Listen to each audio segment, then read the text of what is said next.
While I was working part-time as a waitress, I encountered my boyfriend at someone's birthday party. That was when I discovered he came from a wealthy background. He had always been critical of me, claiming that roses were unnecessary and impractical.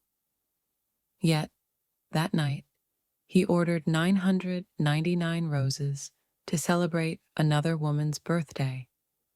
Ironically, it was also my own birthday. I silently observed everything and made the decision to walk away. I later blocked all his contact details and left the city, which caused him to lose control. I met Kerwin while working part-time during my college years at a cafe near campus. The first time I saw him, he wore a crisp white shirt, his features sharp and striking. He resembled the male protagonists from novels, someone who worked hard to support himself through school. As we got to know one another, we exchanged phone numbers, studied together in the library, and even took part-time jobs together. Due to Kerwin's remarkable looks, everyone at college knew a handsome guy worked at the cafe. People queued up to ask for his number. Initially, he declined politely, but when it became overwhelming, he casually pushed me forward and said, "She's my girlfriend." I was caught off guard and almost denied it, but the sincerity in his eyes stopped me. Despite my reservations, I didn't correct him and went along with it. Eventually, he confessed his love for me, and what began as a pretend relationship evolved into a real one. After graduation, we rented an apartment and moved in together.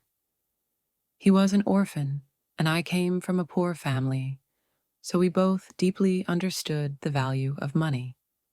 The cost of living in the city was high, and as recent graduates, we were barely getting by. On weekends, we took on part-time jobs to save for our future wedding fund.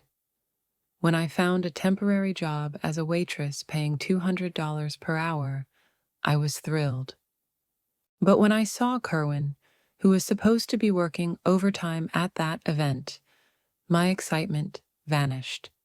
The normally frugal Kerwin had swapped his usual simple style for a tailored black suit, his hair styled back to reveal his forehead. He stood confidently among a group of wealthy individuals who eagerly vied for his attention, while he looked at them with cold indifference as though he were a god observing mere mortals. I was in shock until Kara, my coworker for the evening, nudged me and asked with concern, "Are you okay?" I shook my head, my eyes fixed on Kerwin, who seemed a world apart.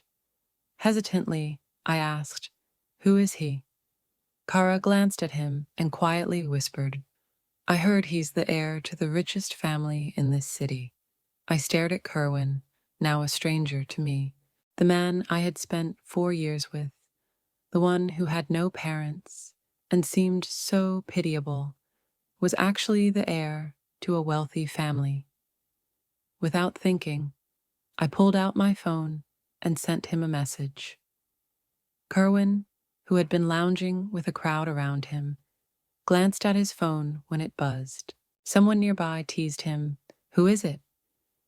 He gave the phone a quick look and responded indifferently, "No one important, just spam." Hearing that felt like falling into a freezing abyss, and my body shook. To Kerwin, I was nothing more than an insignificant person. It all made sense now. During our 4 years together, I had never known his true identity.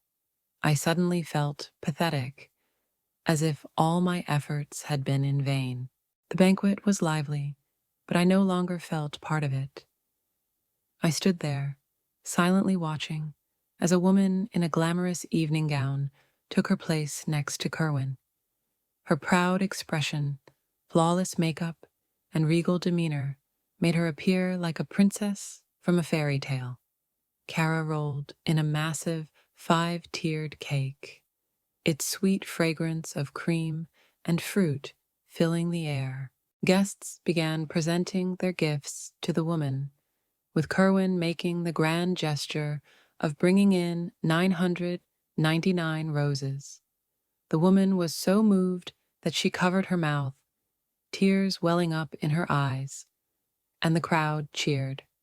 I stood among a few others, dressed as mascots, awkwardly holding roses. My eyes stung, but no tears came. I couldn't even describe the feeling inside. Through the costume, I observed Kerwin as if seeing him for the first time. I thought back to our first Valentine's Day when we went shopping, and I begged him to buy me roses I had seen on the street. He had refused, stating that roses didn't symbolize love and were just a marketing trick to fool women. They weren't romantic, he claimed, but a waste of money. His harsh words had upset me, though I knew he wasn't entirely wrong. Still, I longed for a bouquet of roses from my boyfriend.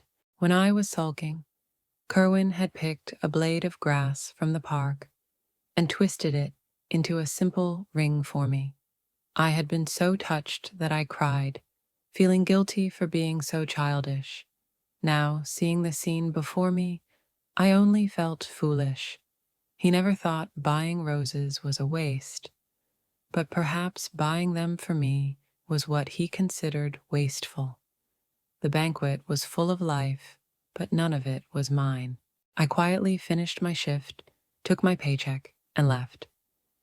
By the time I returned to our rented apartment, it was nearly midnight. Kerwin wasn't home. Exhausted, I collapsed on the couch. It was my birthday.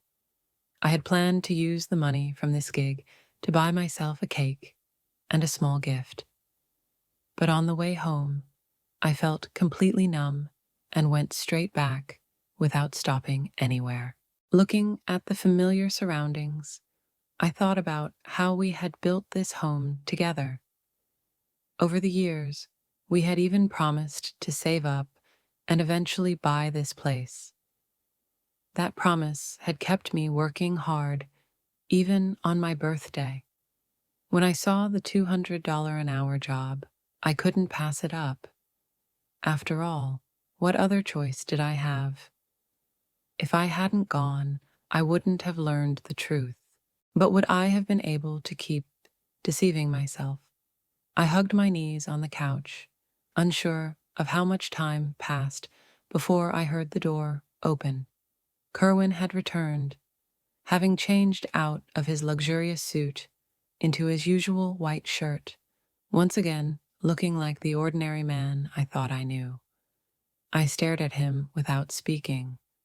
Kerwin changed into his regular clothes and walked over to embrace me. I pushed him away, looking at the exhaustion on his face, and asked, "Why didn't you reply to my message?" Kerwin's face stiffened for a moment before he returned to his usual demeanor. "Sorry, I didn't see it. You have no idea how much overtime I had today," he said, his voice carrying a hint of grievance. If I hadn't seen him at the party earlier, basking in everyone's attention, I might have believed his act. "Do you even remember?" I asked, my voice dry and hoarse. "Today is my birthday." I had initially believed his excuse about working overtime, thinking maybe he'd surprise me afterward.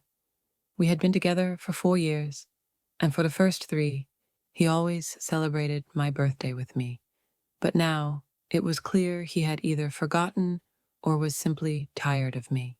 He had forgotten his official girlfriend's birthday, but made an effort to celebrate someone else's with 999 roses. Roses he had never given me.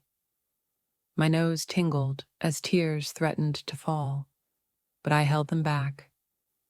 Kerwin clearly didn't remember. He frowned, apologized, and promised to make it up to me tomorrow with a gift. I didn't respond.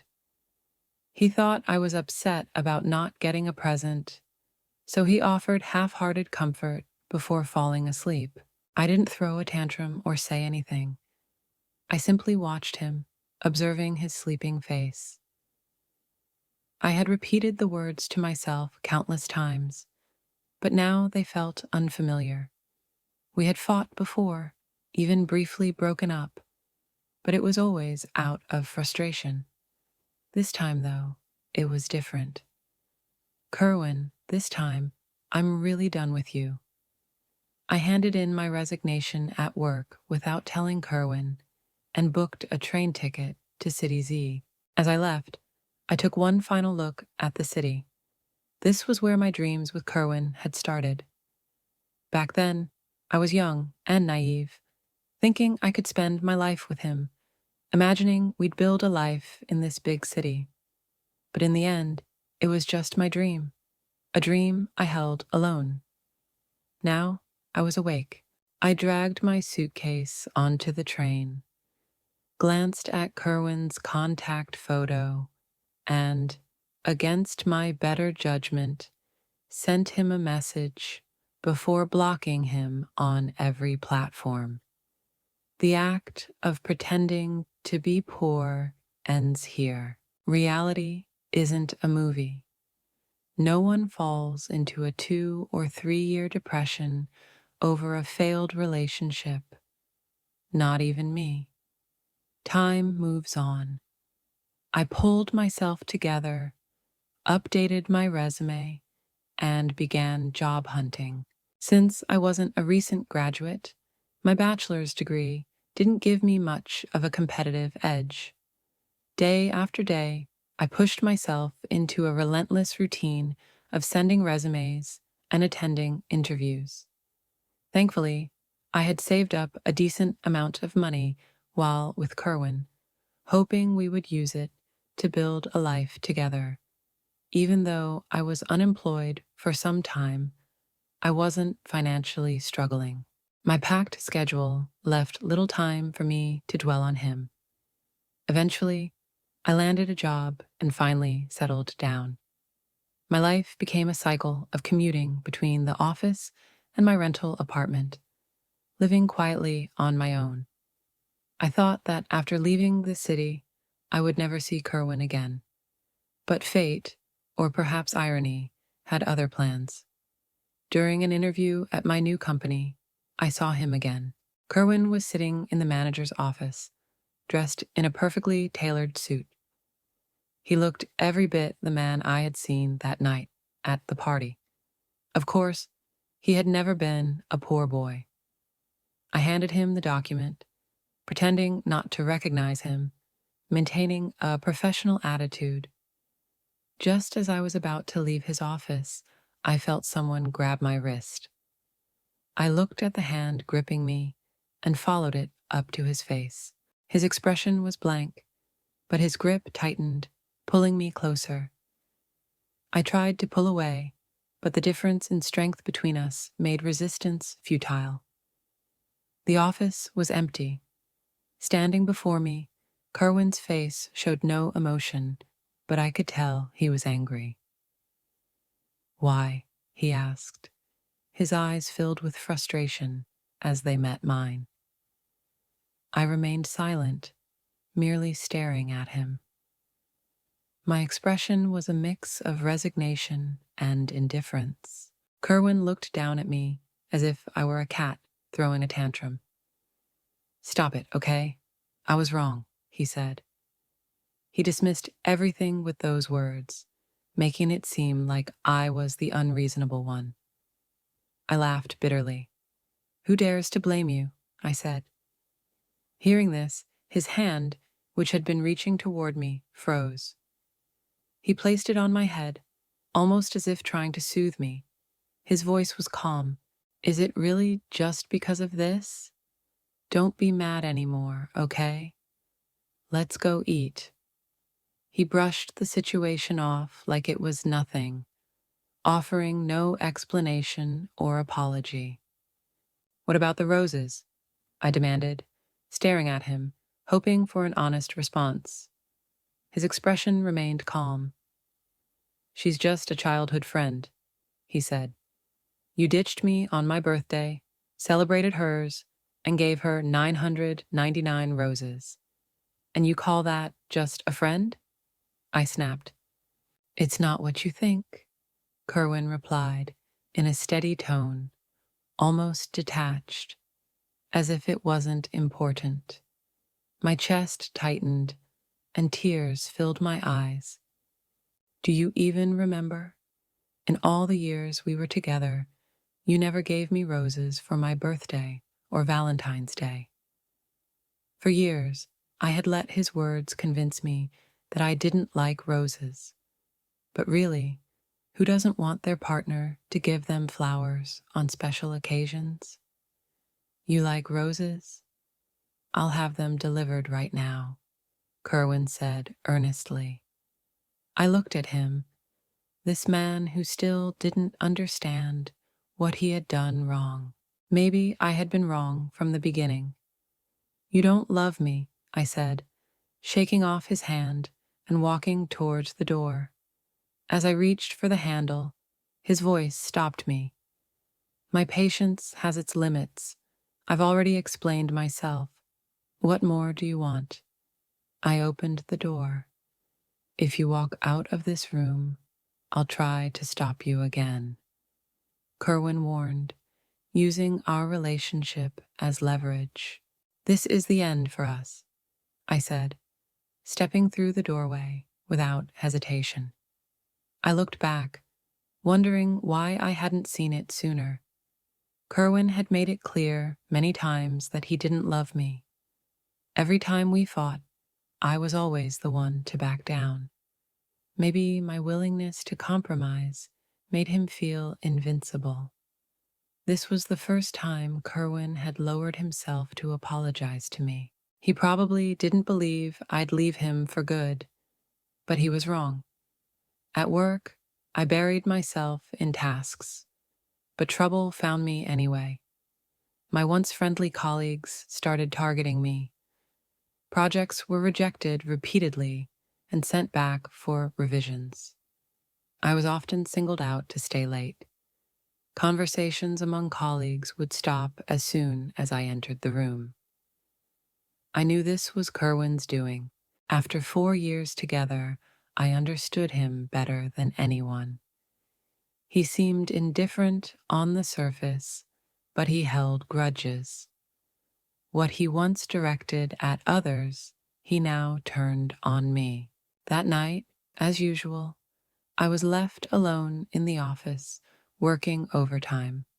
The empty room echoed with silence as my thoughts drifted. I couldn't help but remember how Kerwin had been when we first met. Back then, maybe it was the novelty, but he was always so gentlemanly. In the early days of our relationship, we'd often go to the library together. He'd patiently explain assignments to me, and when I got distracted and stared at him, he'd tap my head with a pen, his ears turning red as he told me to focus. Maybe it was the freshness of it all, or maybe in some fleeting moment, Kerwin truly loved me. But now I no longer cared to figure it out. A lie is still a lie, no matter how beautifully it's wrapped. Its essence never changes. It must have been the constant overtime these past few days that left me slumped in front of my computer. I hadn't even finished the work when my department manager called me into his office for one of his usual lectures. It was just a stream of harmless criticisms. But as I watched the balding, middle-aged man grimace and rant, I couldn't help but recall his sycophantic demeanor around Kerwin. The contrast was almost comical. I knew exactly what this was. He was trying to curry favor with Kerwin. The manager's flushed face contorted dramatically as he pointed at me and began a tirade of insults. Before I could even process what was happening, a steaming cup of coffee was dumped over my head. The hair I had carefully styled that morning was now soaked with thick, scalding coffee. The hot liquid dripped down my hair, onto my cheeks, and soaked into my clothes. I looked utterly pathetic. The door behind me creaked open, and in walked Kerwin, accompanied by the girl from his birthday party. Standing there, drenched in coffee, I felt an overwhelming sense of humiliation. Kerwin glanced at me briefly, then turned his attention to the manager. The arrogant manager immediately stood up and bowed and scraped before Kerwin. Kerwin, ever composed, motioned for the girl behind him to sit and began discussing work matters with the manager. I stood there silently, as if I didn't exist. The office seemed to only have the three of them.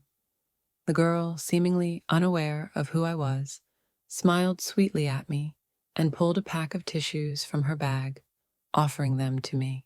I hesitated for a moment, but eventually took them.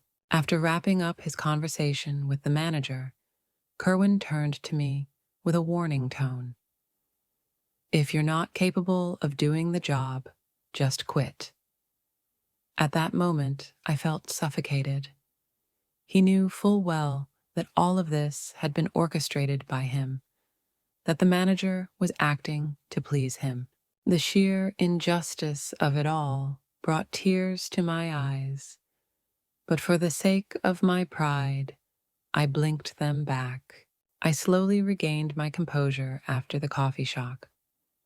I had no choice but to resign, and the process was quick. By the following day, I had packed up and left the company. After quitting 2 jobs in less than 6 months, I decided it was time to take a break, enjoy a well-deserved vacation, and reset. While I was enjoying my escape from reality, indulging in hot pot, and shopping with a friend, Kerwin showed up. His expression darkened the moment he noticed the person next to me, and his face immediately froze with coldness. "Who's he?" he asked. My friend had gone back to the hot pot restaurant to grab something she had left behind. So I was waiting outside with her younger brother, who had come along to help carry things. Kerwin's arrogant tone grated on me, but I didn't answer his question. Instead, I shot back, "What does it matter to you who he is? What are you trying to pull now?" Kerwin's haughty demeanor remained unchanged. My friend's younger brother, Lucian, stepped in, placing himself between us. Tall and composed, he stood firm against Kerwin's oppressive presence. Kerwin's temple visibly pulsed as he glared at Lucian. "I'm her boss. You have no right to interfere with our conversation," Kerwin said coldly. "I've already quit. You're not my boss anymore, and there's nothing to discuss with you," I said, crushing his delusions. Kerwin's eyes burned with fury, like a lion gone mad. "You're still an employee until I approve your resignation," he snarled. Lucian let out a mocking laugh, looking at him with disdain. "Sir, I take it you're not familiar with labor laws?" he said sharply, dripping with sarcasm. Before Lucien could finish speaking, Kerwin's fist flew toward him. Lucien barely managed to dodge, and the punch grazed his cheek, leaving a red mark. The force of the blow made it clear that Kerwin had put all his strength into it. Lucien, a 20-year-old full of youthful pride, instinctively wanted to fight back. But seeing me behind him, he held himself back, covering his face with his hand. I rushed forward to check on the mark on his face. Are you okay? Does it hurt? Lucien, still holding his cheek, looked at me with pained eyes, like a child who had been wronged. Seeing that he wasn't seriously injured, I felt overwhelmed with guilt. My friend had asked her younger brother, who was studying in Z City, to accompany me, and now he was hurt because of me. I turned to Kerwin, a mix of blame and anger in my eyes. I don't think we have anything left to talk about. We broke up a long time ago. From now on, we're just strangers. If you continue to harass me, I'll report you for stalking. Kerwin froze, clearly caught off guard by my words. He glared at Lucian, seemingly contemplating pushing him aside to grab my hand. But Lucian quickly blocked him before he could act. Realizing he was losing ground, Kerwin softened his tone. Can't we sit down and talk this through? He pleaded, his usual arrogance replaced by desperation. I turned my gaze away, my voice cold and distant.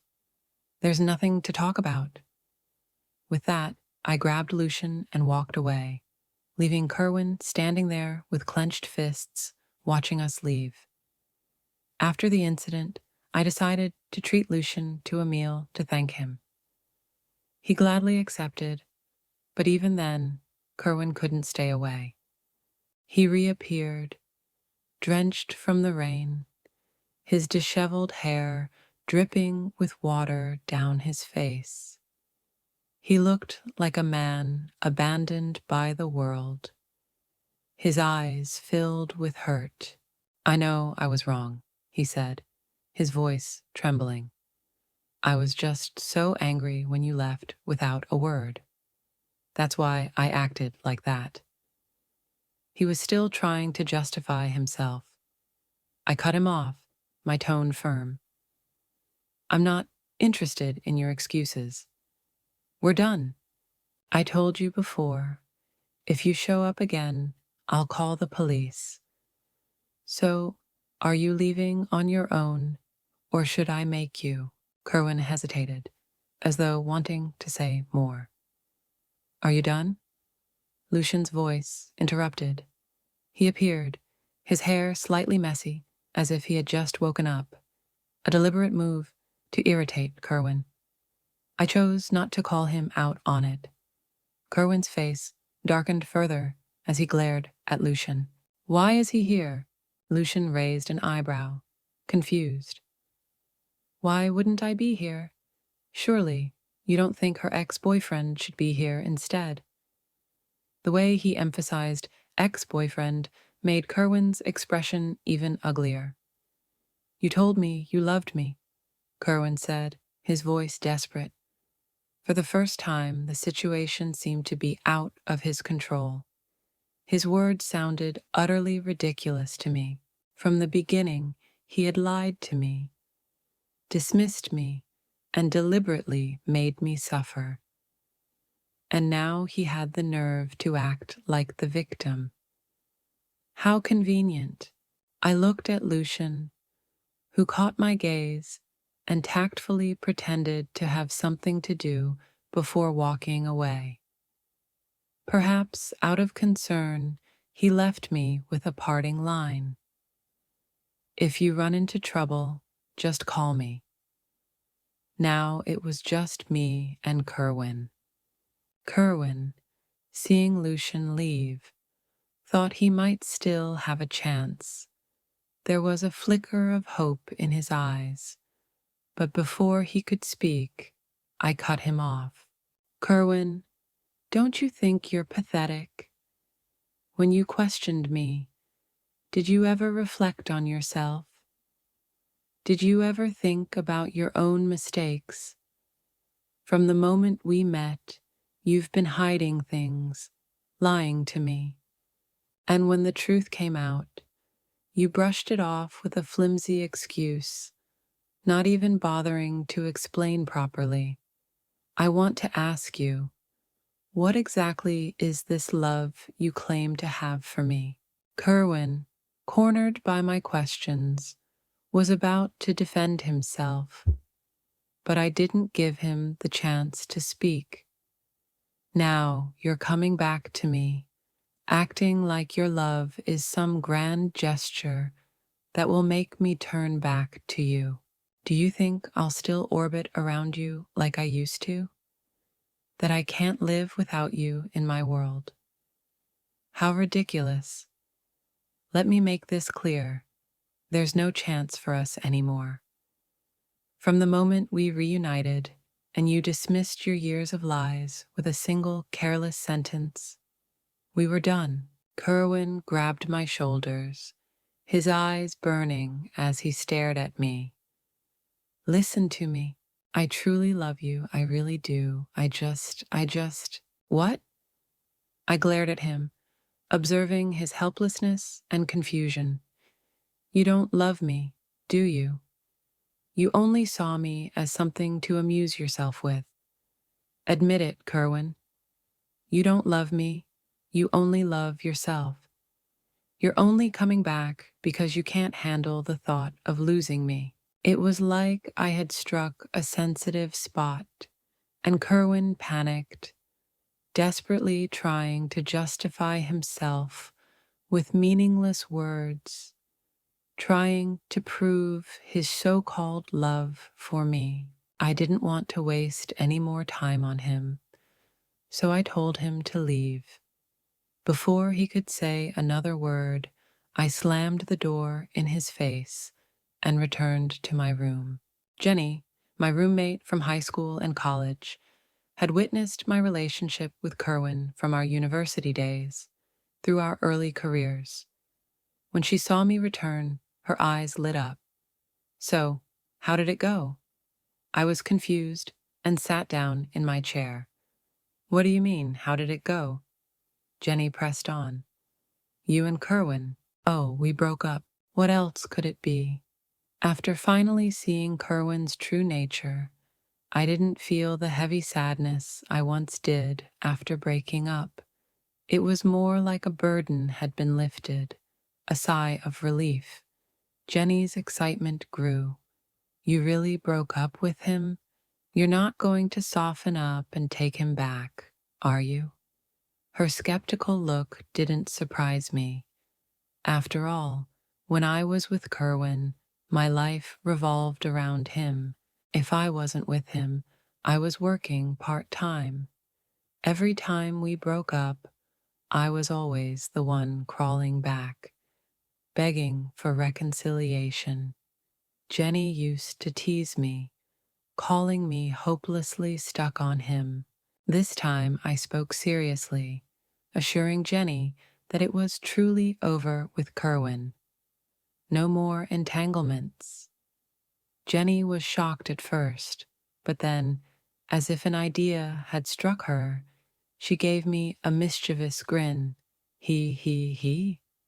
She chuckled, clearly excited. Her gaze made me uneasy.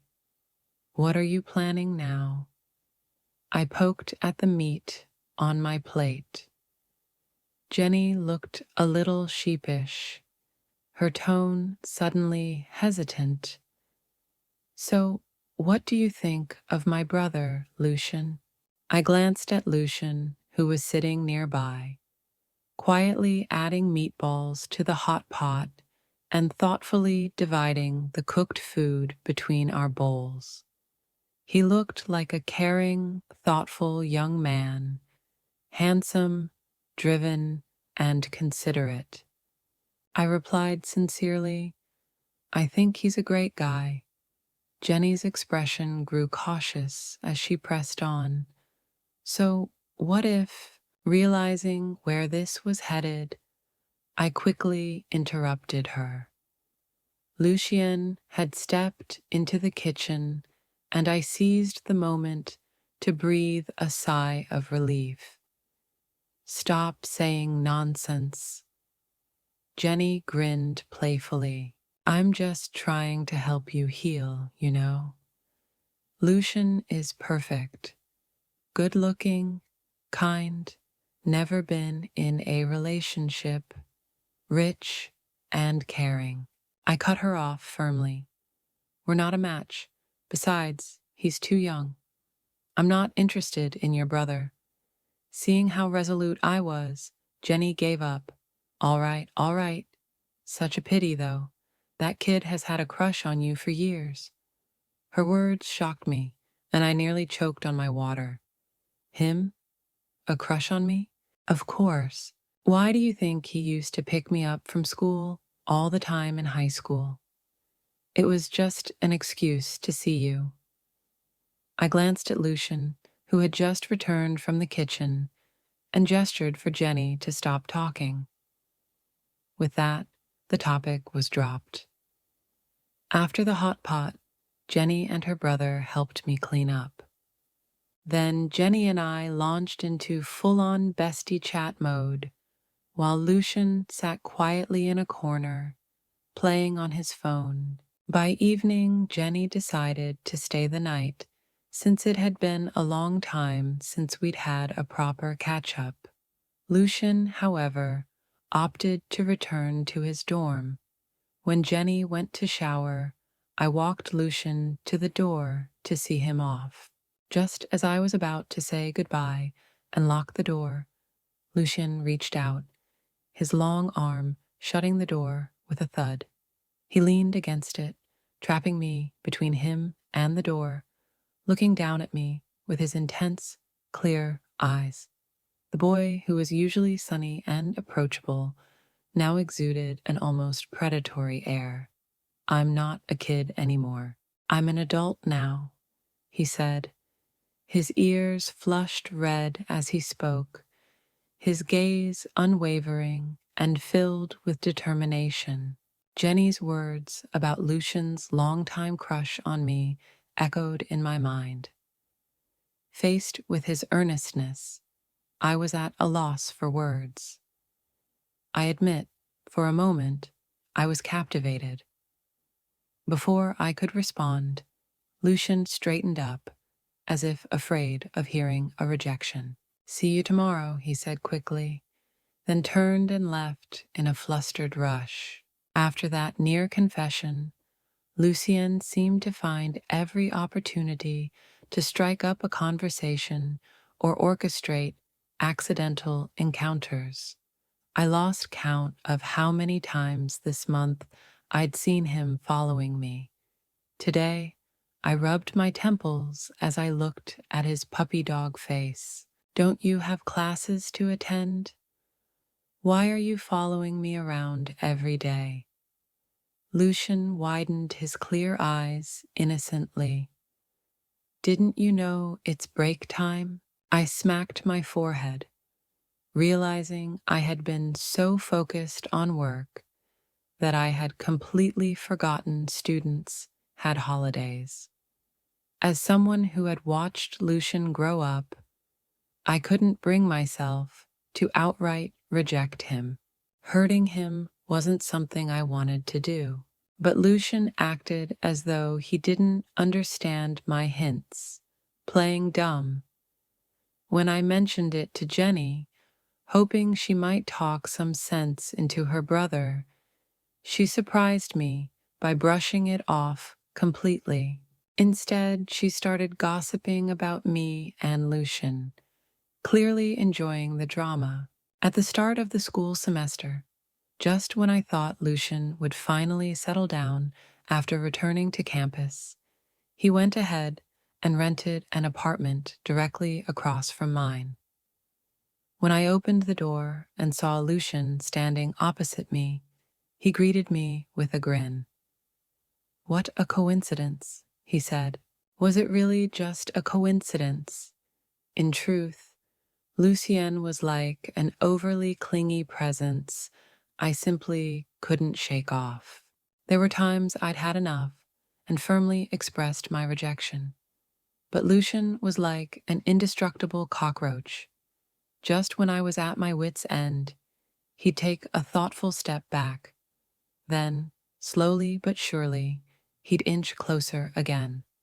This cycle repeated endlessly, leaving me both exasperated and helpless. The only upside to Lucian moving in across from me was the access to a top-notch chef whose meals I could conveniently borrow given my subpar cooking skills, barely edible at best. And the fact that Kerwin was no better in the kitchen, we often made do with each other's lackluster attempts. But Lucian's cooking, I strongly suspected he had trained at some professional culinary school. Every time I vowed not to impose on his cooking anymore, the delicious aroma wafting from his apartment next door weakened my resolve, and I found myself wandering over again. In this peculiar neighborly relationship built on shared meals, Lucian and I grew closer. As time went on, the wounds from my relationship with Kerwin slowly healed, leaving only faint scars. I found myself thinking less and less about the past. I sent out resumes, secured a new job, and started focusing on building my own life again. Once I started working, Lucien would wait for me to get off work every day. Over time, this evolved into him picking me up after work. At first, I told him not to bother, but he insisted. And so, our relationship settled into this strange, in-between stage. More than friends, but not quite lovers. Lucien never pushed for more. Apart from being incredibly kind to me, he held back, afraid of putting too much pressure on me. Everything changed one evening on my way home from work when I ran into a drunken thug who started harassing me. Before I could react, Lucien appeared and, seeing what was happening, punched the guy several times without hesitation. It wasn't until the police came to mediate that the situation finally ended. Lucien walked away from the fight with a gash on his face from the scuffle. As I treated his wound, he sat quietly, staring at me intently. When I moved my hand away, Lucien grabbed it. His voice was steady, yet gentle, as he confessed his feelings. He said he was terrified of what might happen if he failed to protect me. I couldn't deny it. I was moved. So I said yes. Lucien wrapped me in his arms, grinning like a giddy fool, as if he were the spoiled son of a wealthy family who had just gotten his way. I saw Kerwin again at a class reunion. The man who had once cared so much about appearances now seemed utterly defeated. He sat alone on the couch, drinking excessively, a shadow of his former self. A few old classmates mentioned that his family's company was in steep decline, and Kerwin had lost all motivation. His family had already begun grooming a new heir. After the reunion, I waited at the door for Lucien to pick me up. Kerwin, reeking of alcohol, approached me. Just as he opened his mouth to say something, Lucien's car pulled up. Kerwin froze, his expression filled with sadness, as he asked, "Are you with him now?" I got into the passenger seat of Lucien's car and glanced at Kerwin, who was standing by the road. Speaking in the tone of someone addressing an old friend, I said, "The past is in the past. What's meant to be let go should be let go. I wish you happiness moving forward." Lucien leaned over to buckle my seatbelt before starting the car. Through the rearview mirror, I saw Kerwin, covering his face, crouching down like a helpless child, sobbing in regret. But unfortunately, there's no cure for regret.